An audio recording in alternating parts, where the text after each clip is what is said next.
오늘은 히스기야의 삶에서 받는 교훈이라는 제목으로 함께 은혜를 나누고자 합니다. 히스기야라고 하는 이름의 뜻은 야훼는 나의 힘이다 라는 뜻입니다.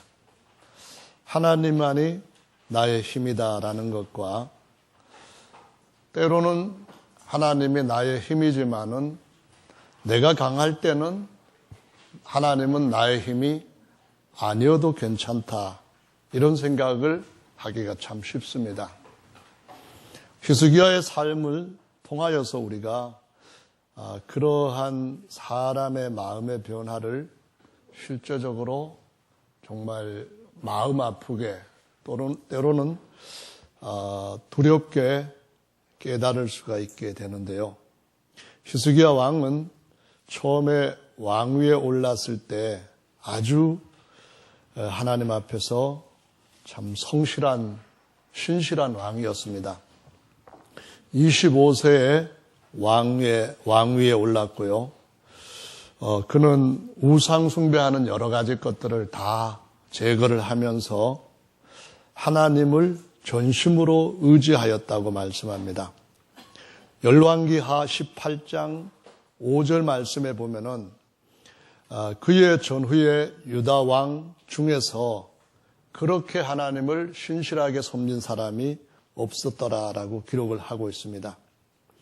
그는 하나님께 연합하여 떠나지 않고 하나님께서 모세를 통하여 주신 계명을 다 지켰다고 말씀을 합니다. 또 하나님께서 저와 함께 하심에 저가 어디로 가든지 형통하였다라고 말씀을 합니다. 그는 블레셋 사람들을 쳐서 가사와 그 사방의 영토를 넓히고 또 견고한 진지를 구축해서 성을 쌓고 국력도 아주 크게 신장시켰던 왕이었습니다. 그렇게 하다 보니까 그때까지 조공을 바쳐왔던 아수르에게 이제 더 이상 우리는 조공을 바치지 않겠다 하고 독립을 선언을 했습니다. 이렇게 된 그 히스기야의 신실하고 충실한 통치에 대해서 역대하 29장, 30장, 31장까지 무려 석 장에 걸쳐서 상세하게 기술을 하고 있습니다. 우리가 히스기야 왕과 같이 하나님 앞에 자신의 어떤 힘을 의지하지 않고 또 주변의 사람들의 힘을 의지하지 않고 오직 하나님만 의지하고 나가는 사람들한테는 하나님이 어디로 가든지 무엇을 하든지 형통케 하셨던 것들을 여러 경우에 볼 수가 있습니다. 그런데 하나님 앞에 마음을 신실하게 하고 충성된 믿음을 갖고 산다 할지라도 항상 평탄한 것은 아닙니다. 왜냐하면은 이전부터 가지고 왔던 어떤 역학적인 관계가 여전히 존재하고 영향을 끼치기 때문입니다. 아수르는 그때 당시에 가장 강한 제국으로 부상하는 시기였습니다. 북쪽 이스라엘은 하나님 앞에 우상 숭배를 하다가 결국 주전 722년에 아수르에게 망하게 됩니다. 이 아수르에게 망한 것이 히스기야가 왕위에 올랐을 때인데요. 히스기야가 왕위에 올라서 통치를 할 때 7년 되었을 때에 북쪽 이스라엘이 완전히 망하게 되는 겁니다. 그리고 난 뒤에 7년 후에 아수르가 히스기야 왕 즉위 14년에 이스라엘을 공격을 하게 되는 겁니다. 14년에 올라와 가지고 유다 전체 지역 성들을 다 정복을 해버리고 수도 예루살렘만 남았습니다. 이렇게 되니까 히스기야가 더 이상 하나님 앞에 의지하는 마음을 찾지 못한 채 히스기야가 아수르 왕한테 굴복을 합니다. 내가 당신한테 범죄하였나이다. 왕께서 저에게 명하시는 모든 것들을 이행할 테니까 저에게서 군대를 거두어서 철군해 주십시오. 그랬습니다. 그래서 아수르 왕이 은 300달란트, 금 30달란트를 항상 보내라.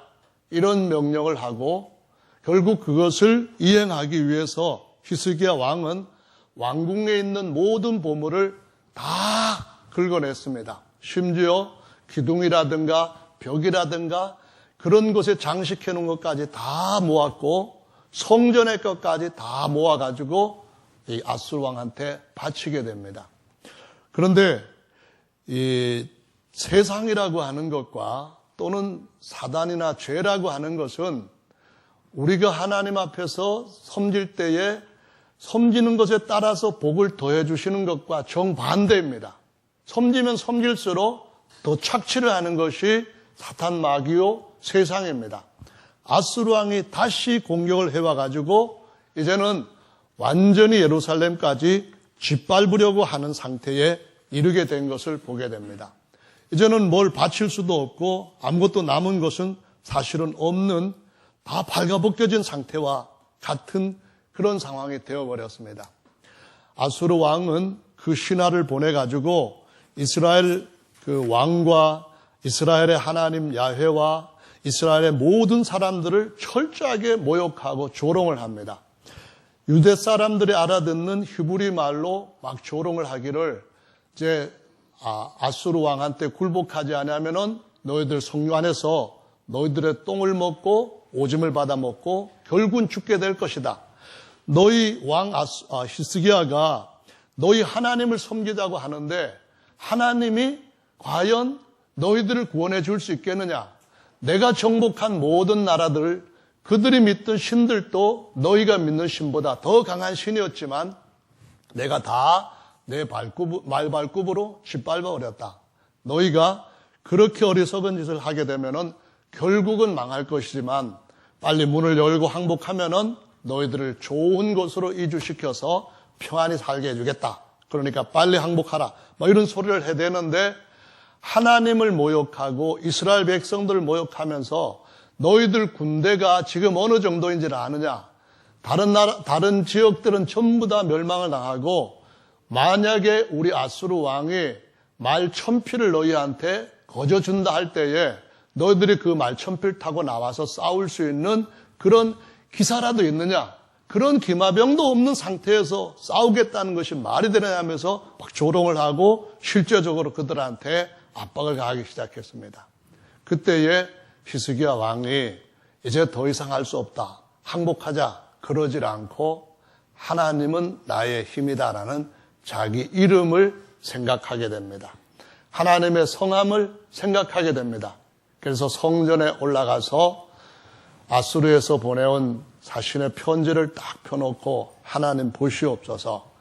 하나님을 이렇게 조롱하는 저들의 소리를 하나님이 귀가 있으시니까 들으셨을 겁니다. 하나님 저들이 신 아닌 것들을 다 짓밟고 참 신이신 하나님 앞에 이렇게까지 모욕을 하는데 저희들은 아무 힘이 없습니다. 하나님 저희를 도와주십시오 하고 히스기야와 이사야 선지자가 하나님 앞에 기도했을 때에 하나님께서 그 기도를 들으시고 내가 한 신을 그들 가운데 보낼 것이다. 그런 말씀하시면서 내가 한 사자를 그들 가운데 보낼 것이다. 이 말씀도 하시는데 열왕기 하에 있는 말씀, 역대 하에 있는 말씀, 이사야 성경에 있는 말씀 이 세 군데서 그 이야기를 다루고 있습니다. 하나님이 한 천사를 보내셔서 유다를 치러 왔던 아수르 군대를 하룻밤 사이에 괴멸시켜 버리는데 천사 하나가 나가서 그들의 지도자 18만 5천 명을 전부 송장이 되게 만들었다고 말씀합니다. 그리고 아수르 왕 사네립은 전쟁을 수행할 수 없으니까 그만 더 이상 어찌할 수 없어가지고 퇴군을 했는데 돌아가서 자기의 신을 섬기는 신전에 들어가서 제사 드리려고 하다가 자기 아들한테 칼 맞아서 암살당했다고 기록을 하고 있습니다. 이 소문이 아수르가 지배했던 전역 나라에 전파되게 됩니다. 하나님을 의지했더니 하나님이 천사 하나를 보내셔서 이스라엘 백성들, 그러니까 유다 백성들을 구원하시는데 적들을 괴멸시키시고 놀랍게 구원을 하셨다는 겁니다. 그래서 국가적인 위기는 정말 놀라운 반전이 일어나고 이 히스기야 이름은 더 멀리 퍼지게 되고 이스라엘 나라는 유대 나라는 더욱더 견고하게 세워지게 된 결과를 갖게 되었습니다. 근데 얼마 안 있어서 또 이제는 히스기야 왕 자신에게 큰 문제가 찾아왔습니다. 하나님을 진실하게 의지했는데 어찌하여서 이스라엘 나라를 유대 나라를 아수르가 공격을 해오고 거기서 승리했더니만 하나님을 의지하고 승리했더니만 이젠 또 개인적으로 큰 문제가 생겼는데 하나님이 이사야 선지자를 통하여서 말씀을 하시기를 이스라엘의 주권자 히스기야야 이제 내가 죽고 살지 못할 것이다. 정리해라 이렇게 나옵니다. 그때 히스기야의 나이가 25살에 왕위에 올랐다가 14년 후에 아수르가 공격을 해오고 했으니까 39 남짓되었던 아주 젊은 나이입니다. 히스기야 왕이 하나님 앞에 하나님 제가 전심으로 하나님을 섬기고 말씀을 순종했던 것을 기억하여 주시옵소서 하면서 벽을 향하여서 얼굴을 이렇게 고정시키고 눈물을 펑펑 흘리면서 하나님 앞에 기도를 했답니다. 이사야 선지자가 당신 이제 죽게 되니까 정리하시오 이렇게 하고 이사야 자기 집으로 다 돌아가기 전에 하나님의 말씀이 다시 이사야에게 임했습니다. 너 다시 내 종에게 가서 내가 너의 병을 치료해 줄 것이라고 전해라. 그런 말씀하시면서 너의 나이를 다시 15년을 연장시켜 주겠고 아수르의 또 다른 공격에서부터 이 성을 보존해 줄 것이다. 이 말씀을 전하게 합니다. 히스기야 그 말을 듣고 어떻게 제가 죽을 병이 들었다가 하나님이 사망 선고를 내리셨는데 다시 살게 되고 15년이라고 하는 또 다른 생명을 누릴 수 있는 기간을 얻을 수 있겠습니까? 했더니 그걸 믿을 수 있는 징조를 내가 구해봐라 그랬던 거예요. 그래서 이사야 선지자에게 구한 징조가 일용표의 그림자, 그 위 앞에 선대에서 만들어 놓았던 해시계가 있었습니다. 바닥에 그림자가 지나가는 걸 통해서 볼 때에 옛날에 세종대왕이 만든 것 같은 그런 일용표의 시계가 있었는데 여기에 그림자를 앞으로 나가게 할까 뒤로 나가게 했더니 앞으로 나가는 것은 빨리 나가도 그건 좀 쉬울 것 같으니까 뒤로 물러가게 해 주십시오라고 히스기야가 이사야 선지자에게 구합니다. 하나님 앞에 이사야 선지자가 기도를 했더니만 이제는 뒤로 물러가는데 10도나 뒤로 물러가게 되었습니다.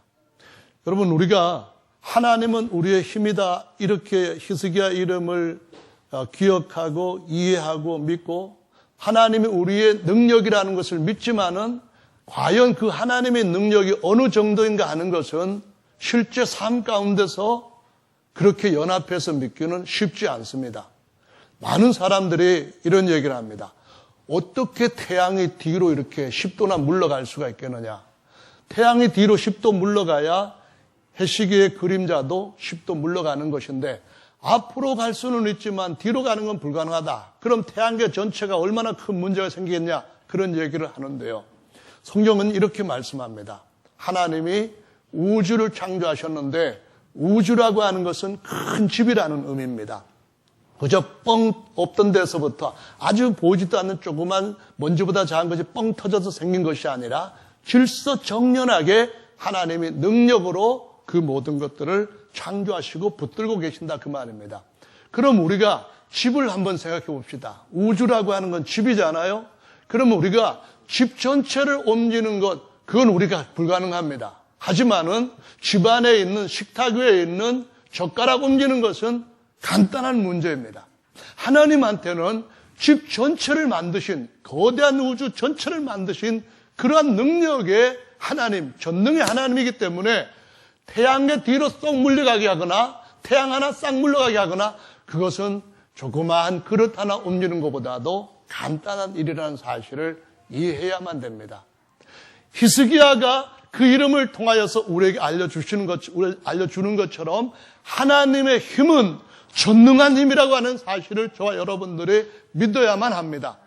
정말 그분은 언젠가 모든 것들을 다스릴 수 있는, 하늘과 땅의 모든 걸 지배할 수 있는 권세와 능력을 그의 아들들에게 물려주실 분이라는 사실을 믿어야만 합니다.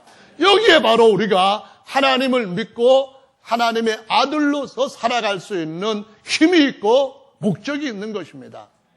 하나님은 정말 위대하신 전능자이십니다. 그분이 그 능력을 어느 땐가는 보이실 것입니다. 옛 하늘과 옛 땅을 다시 한번 싹 없애시고 새 하늘과 새 땅, 영원히 보존하실 하늘을, 땅을 우리 앞에 유업으로 물려주실 때가 올 줄로 믿으시기 바랍니다. 세상 신들은 아수르의 사네립의 말발굽 앞에 다 짓밟히게 되고 불타게 되고 다 깨어집니다. 하지만은 천지를 지으신 하나님은 여전히 영원하신 변함없는 능력의 하나님이신 줄로 믿으시기를 바랍니다.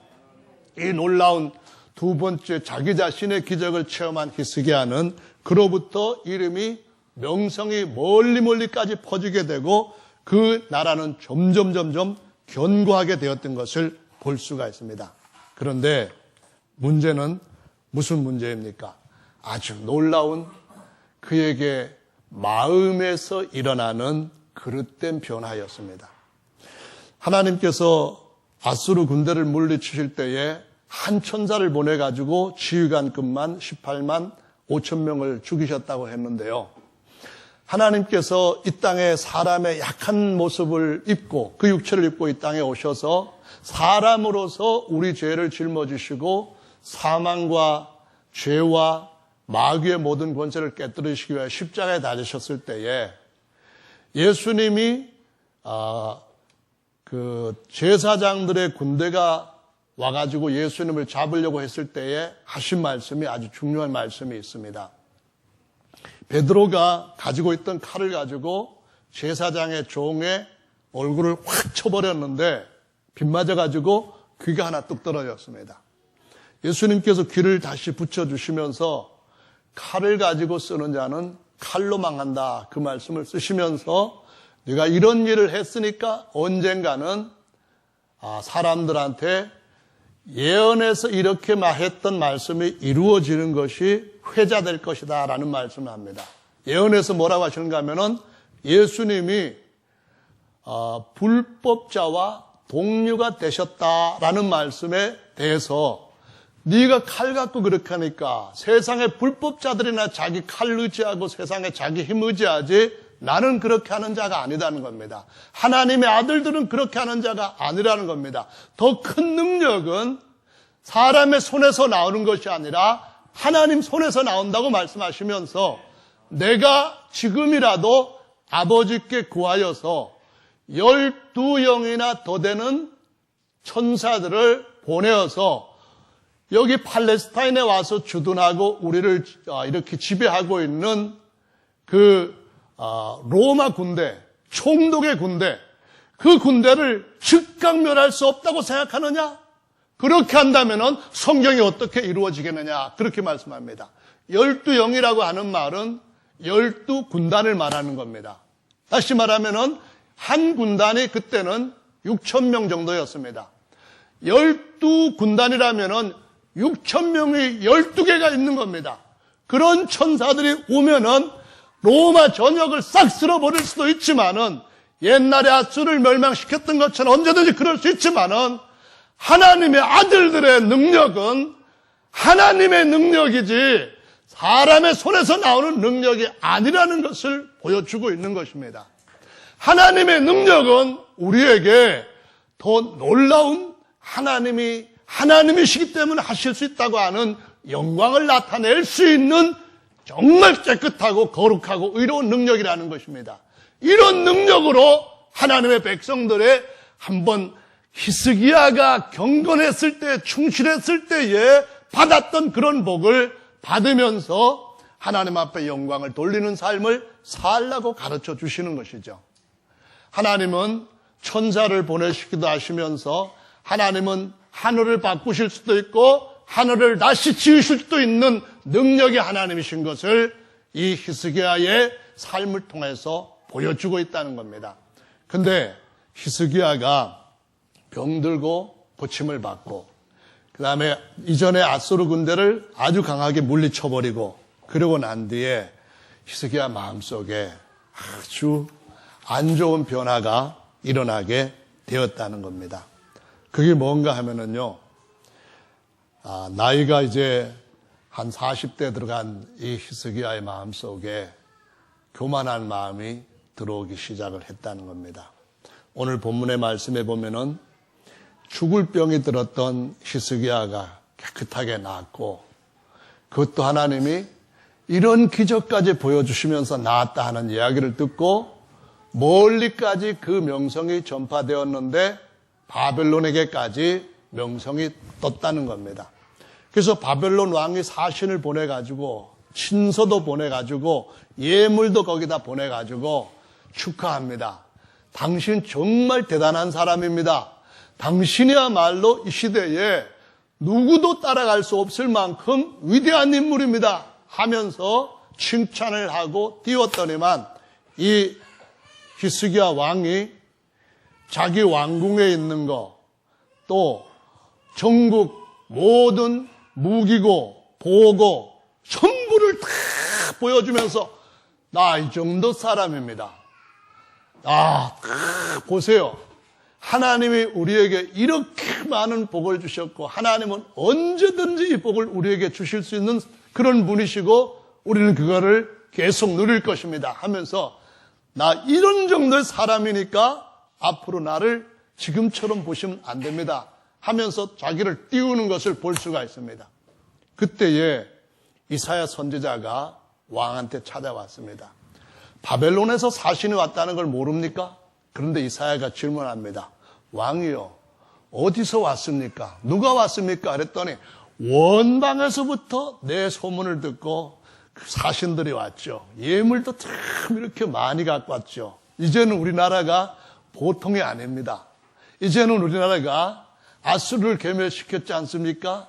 다음에 뜨는 나라는 바로 우리 유다일 겁니다. 뭐 이런 참 얘기를 합니다. 그럼 왕이요, 그들한테 뭘 보여줬습니까? 했더니 안 보여준 것이 없죠. 이왕 보여주는 거 코를 납작하게 하기 위해 가지고 왕궁이든 우리나라에 있는 모든 좋은 것들은 다 보여줬으면 됐습니다. 그러고 나서 얼마 안 가서 바벨론이 주전 586년에 남쪽 유다까지를 완전히 잡아먹어버렸습니다. 아니 적들 앞에다가 자기가 갖고 있는 모든 무기력, 그 군사력이라든가 아니면은 어떻게 군대를 배치를 했고 어디에다 요새 어디에 성을 쌓았는지 그런 것까지 세세히 보여주는 그런 바보가 어디 있습니까? 사람이 교만해지게 되면은 자기 자랑에 빠지게 되면은 자기 능력을 과신하게 되면은 어리석어진다는 것을 보여주고 있습니다. 어떻게 해야 됩니까? 우리는 히스기야의 왕의 이야기를 통해서 몇 가지를 교훈을 붙들고 우리 평생에 우리의 믿음을 지켜야 됩니다. 첫째로는 바꿔야 될 것, 하나님 앞에서 바꿔줘야 할 것을 바꿔야 된다는 겁니다. 어려움이 있지만은 바꾸는 것. 그럼 하나님이 복을 주신다는 겁니다. 신실하게 하나님을 섬길 때에 하나님이 우리에게 복을 주시지만 복 외에 또 다른 것도 하나님이 우리에게 허락하신다는 겁니다. 그것은 우리를 더욱더 하나님의 능력을 의지하는 법을 배우게 하시고 하나님께 더 큰 영광을 돌리게 하시는 하나님의 계획이라는 사실을 알아야 됩니다. 그런 복이 우리에게 계속해서 올 때에 우리는 더욱더욱 하나님 앞에 우리 자신을 낮추고 겸손해지고 이 모든 것이 하나님의 능력이 아니고는 절대로 될 수가 없는 겁니다. 정말 저는 하나님의 능력이 끝이 없다는 것을 전에는 지식으로 알았지만은 이제는 이 피부로 느낍니다. 이제는 정말 제가 그것을 봅니다. 손으로 만집니다. 이런 믿음을 가지고 사는 자가 이 땅에서도 주님의 영광을 나타낼 뿐만 아니라 영원한 나라에서 영원한 영광을 누리게 하시는 하나님의 후사로 세워질 줄로 믿으시기를 바랍니다. 역대하 32장 말씀에 보시면은 24절에 이런 말씀이 기록되어 있어요. 그때 히스기야가 병들어 죽게 된 거로 야훼께 기도하며 야훼께서 그에게 대답하시고 또 이적으로 보이셨으나 25절에 히스기야가 마음이 교만하여 그 받은 은혜를 보답지 아니하므로 진노가 저와 유다와 예루살렘에 임하게 되었더니 히스기야가 마음의 교만함을 뉘우치고 예루살렘 거민들도 그와 같이 하였으므로 야훼의 노가 히스기야의 생전에는 저에게 임하지 아니하였더라. 여기 말씀해 보면은 병 낫고 난 뒤에 히스기야 마음이 높아졌다고 말합니다. 하나님 앞에 은혜를 보답지 않았다는 말은 하나님 앞에 은혜를 보답하는 게 뭐겠습니까? 정말 이 모든 것, 나의 나된 것은 내가 한 것이 아니라 하나님이 하신 것이다 하는 그런 믿음을 갖고 하나님 앞에 그 자리를 지키는 겁니다. 그분을 경외하는 겁니다. 지금 우리가 사정이 어떠하든 힘들고 어렵든 간에 우리는 다시 일어설 수 있는 하나님의 약속이 있습니다. 히스기야는 야훼는 나의 힘입니다. 이 고백입니다. 우리가 일어서고 난 뒤에 하나님께서 우리를 계속 붙들어 줄 것이기 때문에 그 붙들어 주시는 손 안에서 겸손하면은 하나님께서 우리를 계속 더욱더 하나님의 영광을 나타내는 일에 사용하실 줄로 믿으시기를 바랍니다. 성경 말씀은 이렇게 기록을 하고 있습니다. 히스기야가 정말 마음이 어떠한지 하나님 앞에 경건하고 겸손한지 안 한지 잠시 그를 떠나보셨더라 그렇게 기록을 하는데 하나님께서 그를 붙들고 계실 때에 한번 놔보니까 그가 정말 자기 믿음으로 그만큼 설 수 있을 만큼 자립된 충성인지 아니면 하나님이 두려워서 지금은 약하기 때문에 아니면 지금은 하나님이 필요하기 때문에 하나님을 의지하는 것인지가 드러났다고 말씀을 하고 있습니다. 중요한 것은 우리는 부할 때도 하나님의 힘을 의지해서만 살 수 있고 가난할 때도 하나님의 힘만 의지해서 살 수 있다는 사실을 잊어서는 안 됩니다. 천사 하나가 군대 18만 5천 명의 호흡 한번 막았을 때에 그 즉시로 다 송장이 되었던 것을 히스기야는 경험을 했습니다.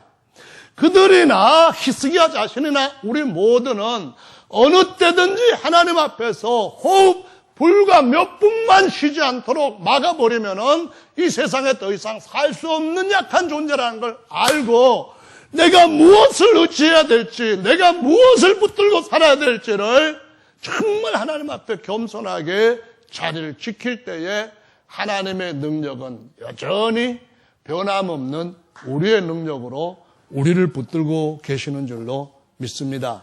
할렐루야, 아멘. 하나님께서 히스기야를 일시 떠나시고 그 심중에 있는 것을 다 알고자 시험하셨더라. 이런 일이 우리 삶 가운데도 있을 줄로 합니다. 그럴 때에 하나님 앞에서 우리는 하나님이 저를 여기까지 붙들어 주셨고 저가 저된 것이 하나님의 은혜인데 자 이럴 때에도 하나님 앞에 저는 정말 하나님이 더 필요한 사람이라는 것을 확실하게 고백합니다. 하나님 저를 떠나지 마십시오. 하나님 끝까지 저를 붙들어 주십시오. 그랬더라고 한다면은 히스기야가 더 큰 복을 받았을 텐데 그러하지 못했기 때문에 바벨론 사신이 왔을 때 다 털어놓고 자기 자손들에 가서는 바벨론한테 나라 전체를 말아먹고 자기의 자손들은 바벨론 왕의 환관이 되는 내시가 되는 그러한 수치를 당하게 되었던 걸 볼 수가 있습니다. 히스기야 마음이 처음과 같지 않았다고 하는 사실을 어디에서 또 한번 확인을 하면서 한숨이 나오는가 하면은 이사야가 당신이 보여준 것 중에 하나도 남지 않고 다 바벨론으로 이제는 옮겨져 갈 겁니다. 그들이 다 탈취해서 갈 겁니다 했거든요. 파사왕 고레스가 일어났을 때 하나님의 약속대로 다시 예루살렘으로 그걸 돌려주기까지 바벨론에 그것이 다 바벨론 창고에 가 있었습니다. 그런 얘기를 들었을 때에 히스기야 왕이 어떻게 해야 될까요?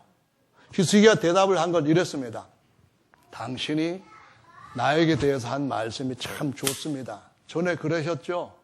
저에게 생명을 15년 연장시켜 준다고 하셨고, 제가 지금 39이라 할지라도 15년 연장되면은 뭐 54, 5 되는데 그 정도면 됐습니다. 그때까지는 예루살렘, 내가 다스리는 이 성을 지켜주신다고 했죠. 그러면은 내 생에서는 뭐 큰 문제가 없는데 괜찮습니다. 이런 것으로 대답을 하는 걸 이사야 선지자가 들었습니다. 이사야 선지자 마음이 어땠을까 한번 생각해 보십시오. 그때 이런 마음을 갖고 이런 대답을 했더라면 어떨까 생각해 봅니다. 너 죽고 살지 못할 것이다. 그랬을 때도 하나님 바꿔주시고 하늘의 별까지, 태양까지를 옮기셨던 그런 분이 하나님 제발 좀 은혜를 베풀어 주십시오. 제가 또 약해서 하나님 앞에 이렇게 실수하고 넘어지게 되었습니다. 하나님, 제 죽을 때까지 하나님께서 저에게 긍휼을 베푸시고 아브라함과 다윗에게 은혜를 베풀어 주셔서 그 자손의 씨를 등불을 끄지 않았던 그 자비하심을 따라 제 후손들에게도 자비를 베푸시고 제 자손들 가운데서 메시아가 나올 수 있도록까지 저희를 붙들어 주십시오. 저희 가문을 붙들어 주십시오. 저희를 그냥 주님의 능력으로 지켜주십시오. 주님의 은혜는 한이 없으시니 은혜 베풀어 주시기를 원하나이다. 그랬더라면은 이스라엘 백성들한테 하나님은 회개의 영을 주시고 그들에게 주전 586년에 망하되 비참하게 망하는 그런 꼴은 보지 않게 했을 터인데 히스기야의 마음이 처음과 끝이 달라졌다는 겁니다. 그 마음이 저와 여러분들의 마음일 수 있고 특히 잘 되다가 시련당하면은 확 꺼지는 그런 믿음일 수도 있고 잘 되다가 시련이 왔을 때 다시 한 번 더 업그레이드는 그런 믿음일 수 있고 업그레이드 됐다가 더 밑으로 급하게 떨어지는 그런 믿음일 수도 있다는 것을 보여주고 있습니다. 초지일관과 같이 처음에 하나님 앞에 가졌던 그 어린아이 같은 마음을 우리 한평생 지킨다면은 그분은 정직하시고 일양 미쁘신 분이시고 능력이 한이 없으신 분이시기 때문에 그 자비하심을 끝까지 우리와 우리의 대대손손에게 베풀어 주실 줄로 믿습니다. 정말 우리가 히스기야 왕을 통하여서 그 왕 앞에나 뒤에나 그런 경건한 왕이 없었다고 초기에 칭찬을 했는데 우리가 예전에 신앙생활을 정말 하나님 말씀만 붙들고 잘 순종하고 아름다웠고 그때 내가 너를 나의 면류관으로 나의 자랑으로 내 영광이요 내 칭송으로 너를 생각했다. 그랬던 믿음이 과연 복을 받거나 어려움을 당할 때에 여전히 주님이 우리를 더 크게 쓰시는 믿음으로 승리하게 하실지 아니 승리하는 자리에 있을지 아니면 그렇게 하지 못하고 오히려 더 큰 추락의 길로 들어가게 될지 이런 것을 생각하면서 승리할 수 있는 비결은 무엇인가를 곰곰이 생각해 볼 필요가 있다고 믿습니다. 비결은 뭡니까? 겸손하라. 그러면 저가 너를 높이시리라 그 말입니다.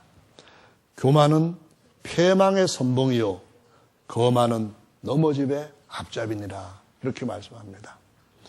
여러분 그 할아버지 때가 있습니다. 증조 할아버지 정도 되는데 우시아 왕 아시죠? 이 사람도 이 왕도 하나님 앞에 하나님의 말씀을 신실하게 따르기 때문에 하나님이 그 이름이 원방에까지 퍼지게 했습니다. 그때 당시의 무기도 아주 최신식 무기를 개발해가지고 다른 주변 국가들이 유대 나라를 두려워하게 만들었습니다. 그런데 그가 강성해지자 역대하 26장 말씀에서는 마음이 교만해져서 제사장에게만 허락된 성소에서 분향하는 일을 하려다가 문둥이로 여생을 마쳤다라고 기록을 하고 있습니다. 우시아 왕이 계속 잘 될 수 있었는데 왜 문둥이로 자신의 모든 말년을 수치로 비참하게 마취했는가요? 마음의 교만은 문둥병과 같은 겁니다. 이것을 우리가 하나님의 말씀으로 겸손과 온유로 잘 지배하지 않으면은 요거 언제든지 더 퍼질 수 있다고 하는 것을 보여주고, 그것이 바로 천사장 중에서 최고의 장이었던 그 피조된 것 중에서는 최고로 아름다운 존재가, 하나님이 만들어서 얻을 수 있는 존재로서는 최고의 존재가 자기가 그런 것들을 얻은 것도 아닌데, 자기 스스로 그것을 취한 것도 아닌데, 하나님이 그에게 다 그렇게 주셔서 그가 그렇게 됐는데, 내가 하나님의 뜻도 내 뜻대로 바꾸고 하나님의 모든 영광을 줄 후사들의 자리에 내가 들어가겠다, 그런 마음을 가지고 범죄했다라고 말씀하고 있습니다. 역대하 말씀에 보면은 또 무슨 말씀이 있는가 하면은 24장에 다윗이 하나님 앞에 복을 많이 받았어요.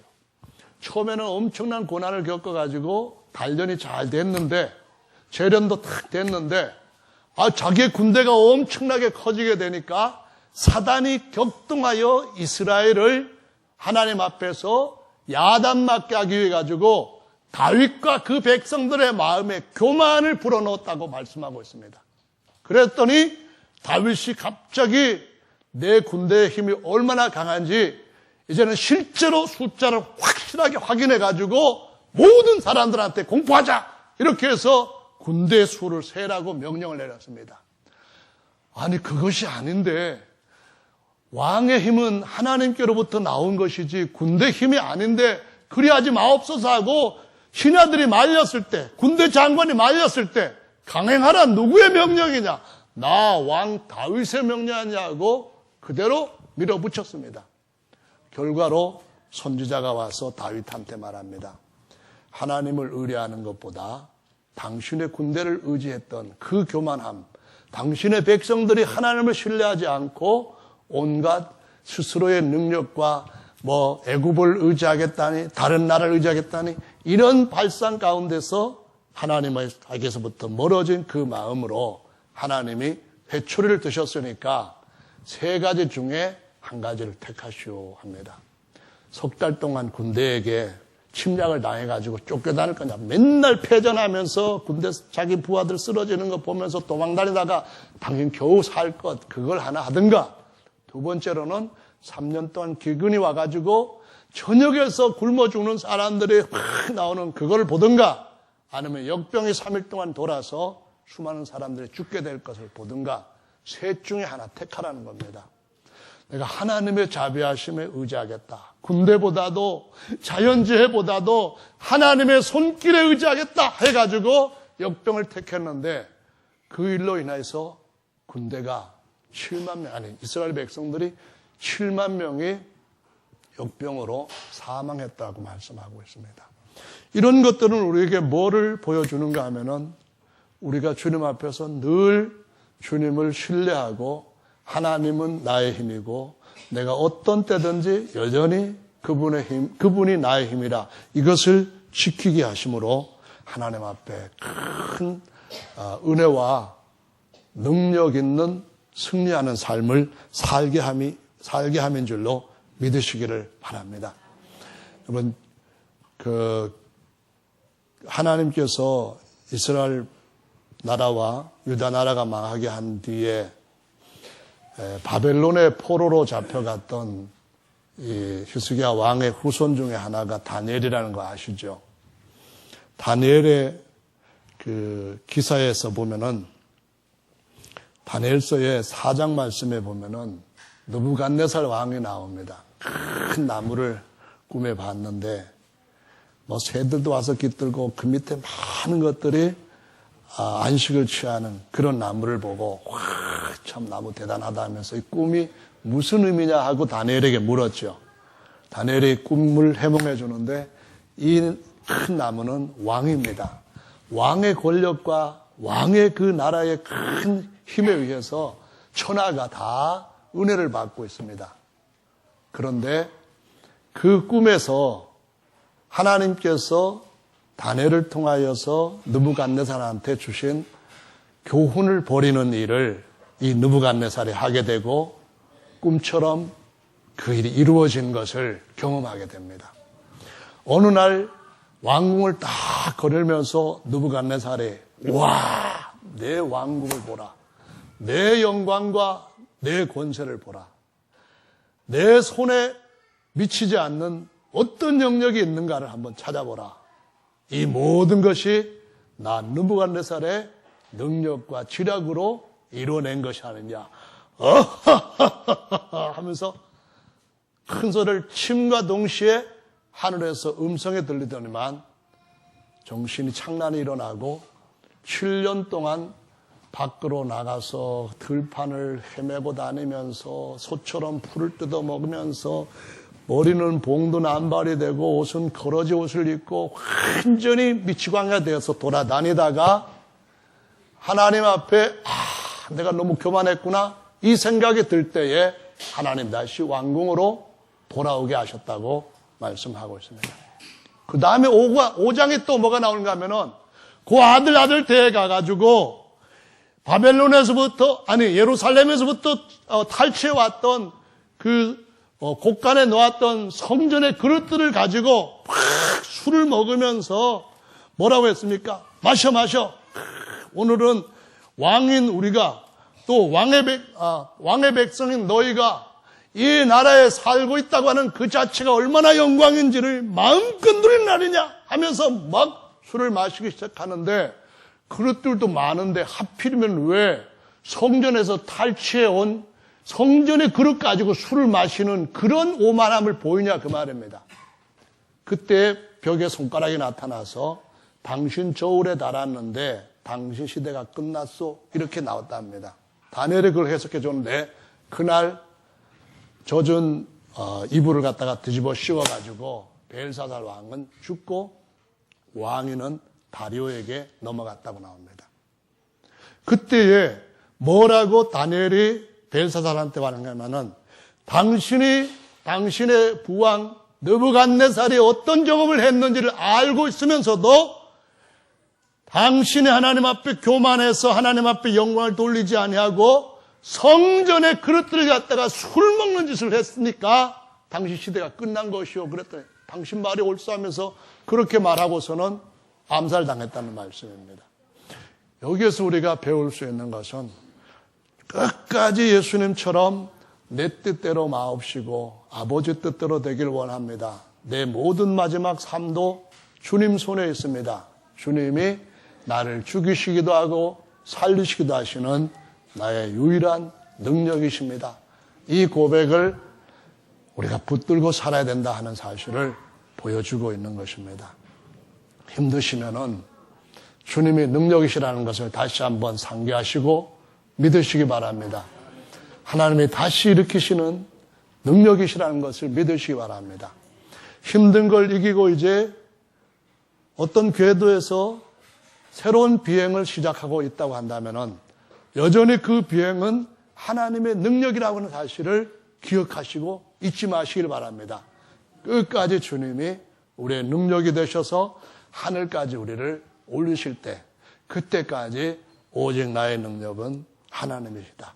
히스기야 야훼는 나의 능력이시니 이것만을 자랑하시는 저와 여러분들 되시기를 예수님의 이름으로 축원합니다. 아멘. 앞으로들 나오셔서 다 같이 함께 기도하는 시간 갖도록 하겠습니다.